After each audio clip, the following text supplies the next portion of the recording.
bien de rester scotché sur le fait d'Afrique Télévision. Bienvenue. Au Cameroun, les lampions de la 4e édition de la Convention internationale des mines et expositions du Cameroun se sont éteints le 24 mai dernier sous la présidence du Premier ministre, chef du gouvernement. Pendant 3 jours, cette rencontre qui se tenait conjointement avec la réunion des ministres des Mines de l'Organisation des États d'Afrique, des Caraïbes et du Pacifique au Palais des Congrès à Yaoundé, les différents participants ont travaillé autour de plusieurs thématiques dans le but de permettre notamment aux pays membres de bénéficier des retombées issues de leur sous-sol. Le développement minier apparaît comme une pierre angulaire du développement durable, offrant ainsi des opportunités sans pareilles pour la croissance économique et la création des emplois, mais également l'innovation technologique. 59 délégations de 34 pays ont pris part à ce grand rendez-vous. La cérémonie officielle de clôture de la 4e édition de la Convention internationale des mines et exposition du Cameroun en abrégé CIMEC a été présidée par le ministre des Mines, de l'Industrie et du Développement technologique par intérim, le professeur Fou Calistius Gentry. Des prix d'excellence ont été remis dans la foulée, à savoir le prix de l'innovation remis à la société Somca, prix meilleur stand remis à la société Cameroun Mining Company et le prix spécial du jury pour le branding en sponsoring a été remis à la société Canyon Resources. Pour ce qui est des diplômes d'excellence, ils ont été décernés à la Sonamine, à Sinostil, Distance et à Caminco. La cérémonie qui a duré 1 heure de temps s'est achevée par une signature de contrat de partenariat avec un opérateur et enfin par un discours de satisfaction et de remerciement de Monsieur le ministre à l'encontre de tous les parties prenantes qui ont contribué à la réussite de cet important événement. Le rendez-vous a été pris pour la 5e édition. Toujours au Cameroun, le secteur ferroviaire africain est sur les rails de la digitalisation. Le 3e congrès africain sur le numérique ferroviaire s'est ouvert à Yaoundé le 28 mai dernier et se poursuit jusqu'au 30 mai. La cérémonie d'ouverture s'est tenue en présence des membres du gouvernement camerounais, dont le Premier ministre, chef du gouvernement Joseph John Ngouti, le ministre des Transports Jean-Ernest Massena Ngale Bibéré, les représentants de l'Union internationale des chemins de fer en abrégé UIC, entre autres, placés sous le thème « Le digital, un défi pour booster la chaîne de valeur du ferroviaire ». Le 3e congrès africain sur le numérique ferroviaire réunit les représentants de l'industrie, les experts ferroviaires, les économistes, les universités et les écosystèmes numériques. Cela dans le but de planifier l'avenir du numérique ferroviaire pour le continent africain. En 3 jours de travaux, les participants à cette grande messe du rail travailleront à identifier les grands projets à lancer dans le but de soutenir la coordination des activités alignées sur les aspirations de l'agenda 2063 de la Commission de l'Union africaine, CUA, en ce qui concerne le secteur ferroviaire, encourager la conception et le développement d'une véritable stratégie ferroviaire numérique africaine. Définir le niveau de maturité du digital ferroviaire en Afrique. Au Tchad, le président Mahamat Idriss Déby a signé lundi 27 mai dernier un décret établissant la composition du gouvernement dirigé par Alamai Alina. Le secrétaire général de la présidence, Mahamat Ahmad Alabo, a annoncé la nouvelle équipe relayée par la presse locale.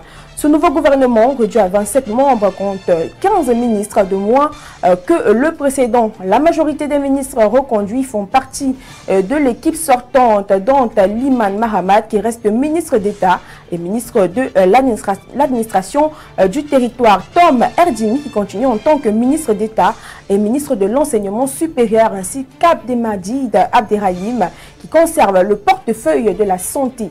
Mahamat Salch Anadif, l'ancien chef de la diplomatie, cède sa place à Abderrahman Koulamala, désormais ministre d'État, ministre des Affaires étrangères et porte-parole du gouvernement.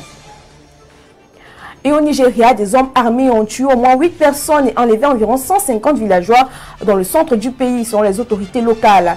Cette attaque s'est produite vendredi soir dans le village de Kouchi, situé dans l'état du Niger. Les assaillants circulant en moto ont mené cette opération pendant environ 3 heures sans aucune aide ne soit venue. Il est souvent difficile d'évaluer précisément le nombre de personnes enlevées lors de ce type d'attaque, car certains habitants se cachent dans la brousse pour échapper aux ravisseurs. Les enlèvements massifs contre rançon sont fréquents dans les États du nord-ouest, du centre et du nord-est du Nigeria. Des gangs lourdement armés ciblent souvent des villages isolés pour piller et enlever les habitants. Outre ces groupes criminels, Boko Haram et l'État islamique en Afrique de l'Ouest, ISWAP, procèdent également régulièrement à des enlèvements de masse dans le pays, principalement dans le nord-est. Ces incidents reflètent la crise économique que traverse le Nigeria et mettent en lumière les défis persistants en matière de sécurité dans la région. En sport, parlons de natation pour souligner que cette discipline olympique a de beaux jours devant elle au Cameroun.